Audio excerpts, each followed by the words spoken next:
I'm just thinking about hate crimes, which is a bit of a live issue in some ways right now.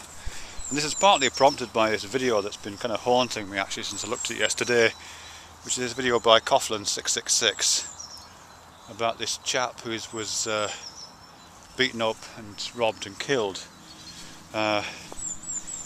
Possibly, well, in all likelihood because he was gay, really. I mean, these guys who'd carried out this hideous crime were clearly had it in for somebody, and I guess he was it because he was gay. It's just appalling, really. It's a really moving video that Coughlin made, actually. It's really good. But it did get me thinking about hate crime, really, because there is something a bit funny about it, which is troubling me at least, which is about, in principle I kind of think, oh yeah, of course, you know, these guys are bastards. It's beyond the kind of mechanistic unpleasantness of desiring to rob someone. I'm obviously not justifying that, but there is a kind of horrible, banal logic to going out with a bat and hitting somebody over the head with it because you need their cash, and you just carry out that kind of instrumental act and then you go home. It's horrible, but you can kind of see that. But hate crime adds the complicating feature of antagonism towards that particular person, or perhaps towards the type of person they are, whether they're gay or black or Jewish or I don't know, whatever, you know. It adds that to it, so it's not an instrumental act of wealth distribution by alternative means. It's it's fueled and by hate and promotes hatred as part of its agenda. And of course, every part of me just thinks, yeah, of course, these bastards should be locked up and should throw away the key. But at the same time, I'm a bit troubled by that. And I think it's because it's because of the status of emotions and felt responses like hate, and what we do with that, how we legislate, or how we build into the legislature about things like hate. Because we do that kind of thing with other emotions, but not necessarily in a consistent way. I mean, certainly I don't know if it's still the case, but it used to be the case in the French judicial system that they had the idea of the crime passionelle, the crime of passion. That if, for example, let's say a woman killed a man, and it came out in court that this man was unfaithful to her, and in a moment of inflamed passion and jealousy and envy the woman stabbed him, then she could either get a very light sentence or possibly even be acquitted, because it was a crime of passion.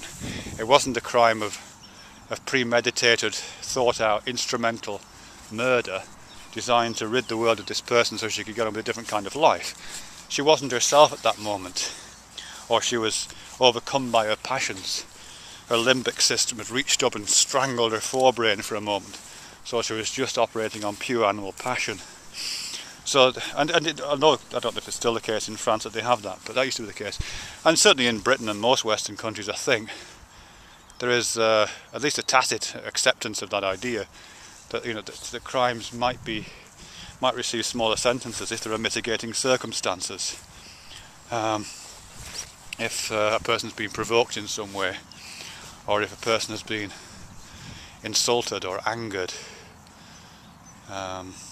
Just try to think of a recent example.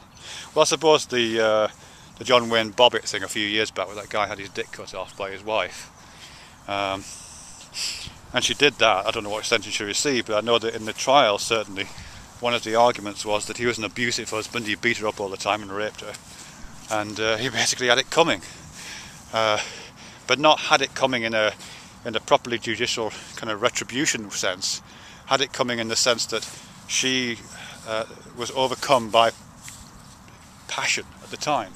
Her emotional engagement with that situation that she was in was such that she responded in a way which wasn't rational and calm and shouldn't be tried in the same way as other people.